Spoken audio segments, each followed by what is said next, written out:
la educación de tus hijos. Se encuentra con nosotros la experta en finanzas, Katiuska Viteri. Katiuska, ¿cómo estás? Bienvenida.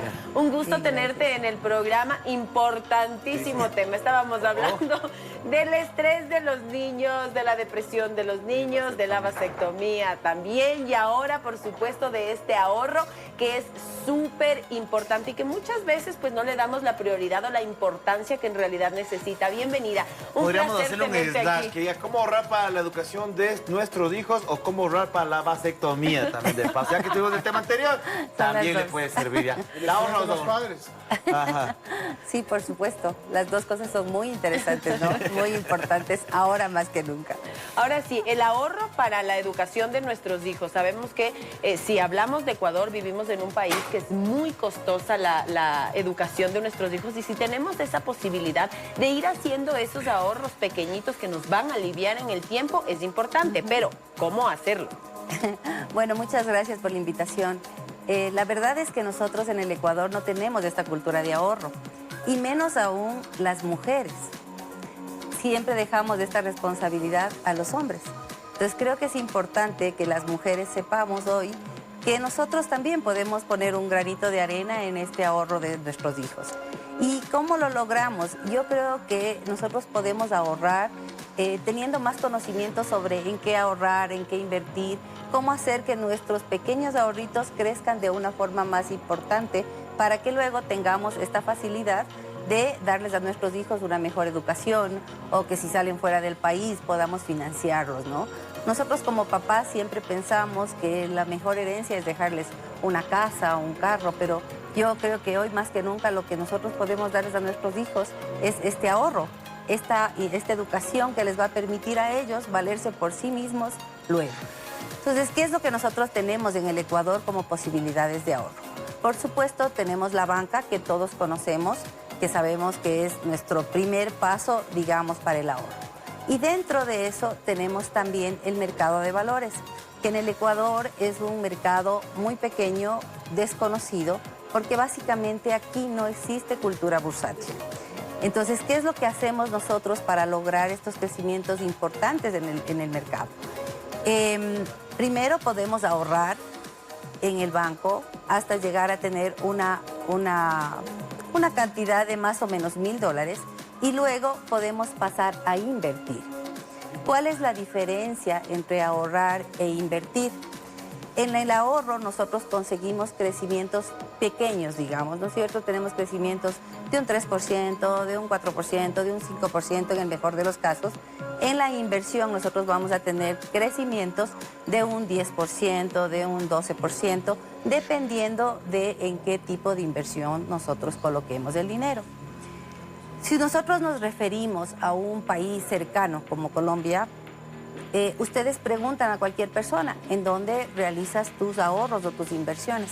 Ellos siempre lo hacen a través de un corredor de bolsa, que somos las casas de valores. En el Ecuador existen dos bolsas de valores, la Bolsa de Valores de Quito y la Bolsa de Valores de Guayaquil. Para actuar en estas bolsas, en donde nosotros compramos títulos valores, que son lo que les menciono de inversión, están las casas de valores. Yo represento a una de ellas. En el Ecuador existen 35 casas de valores, y puede acercarse cualquier persona a la casa de valores y pedir asesoría sobre cómo puede hacer que sus ahorros tengan un mejor crecimiento y qué tipo de inversiones puede tener para lograr este objetivo. Perdón, solo Katiuska, estas casas de valores a mí me dan la seguridad de que ese dinero, mi inversión no va a desaparecer y no va a ser que de repente yo invierta, me dé la vuelta y ya no exista. ¿Estas casas de valores me dan esa seguridad? Así es. Las casas de valores estamos reguladas por la Superintendencia de Compañías, Valores y Seguros y por las bolsas de valores. Y ustedes lo que hacen a través de estas bolsas de valores es comprar títulos valores. Entonces ustedes no están invirtiendo en la casa de valores, están invirtiendo en una empresa que está generando todo el movimiento económico que el país necesita para tener empleo, para tener mejores condiciones para los empleados y demás.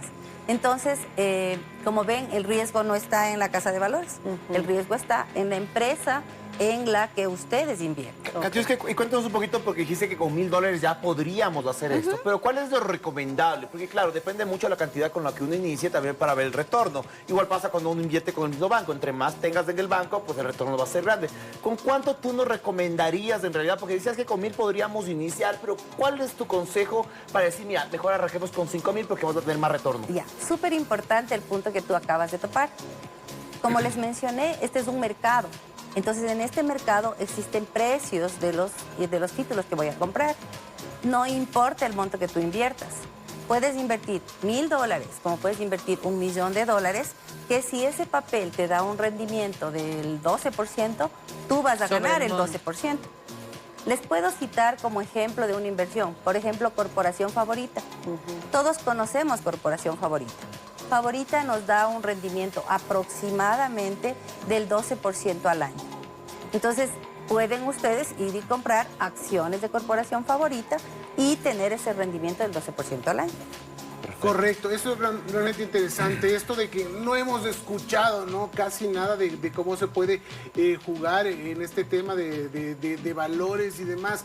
Pero yo quiero destacar alguna cosa. Primero, el llamado que ha hecho nuestra experta aquí en inversión y en ahorro, a que hagan las mamás. De hecho, creo yo que por norma general son mucho mejores administradoras y mucho mejores para ahorrar. Las damas, eso sí es clave, ¿no? Las damas son muy buenas para esto.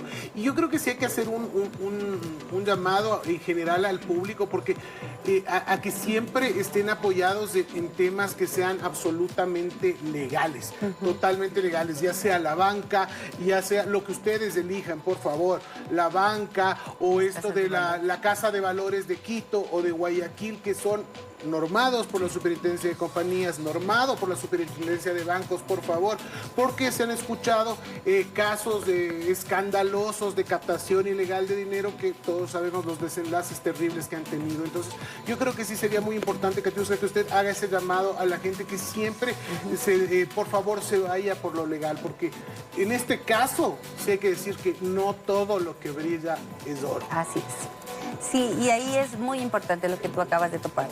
Realmente nosotros nos dejamos llevar mucho por el tema del rendimiento, ¿no es cierto? Entonces, porque decimos, no, pues aquí me pagan, me dicen que en 2 días yo duplico el capital.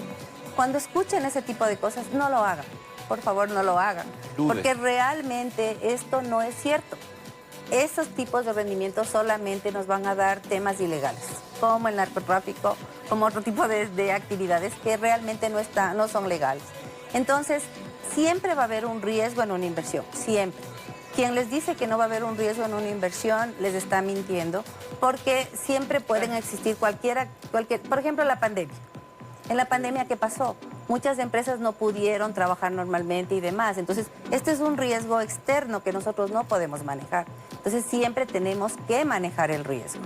En el mercado de valores, a través de las casas de valores, ustedes pueden manejar ese riesgo porque pueden diversificar, es decir, poner en varias empresas la inversión y lograr un mejor rendimiento. Entonces, van a tener la posibilidad de asesorarse de la mano de alguien que ya es autorizado, que tiene mayor conocimiento y que les puede guiar de mejor forma hacia su objetivo final.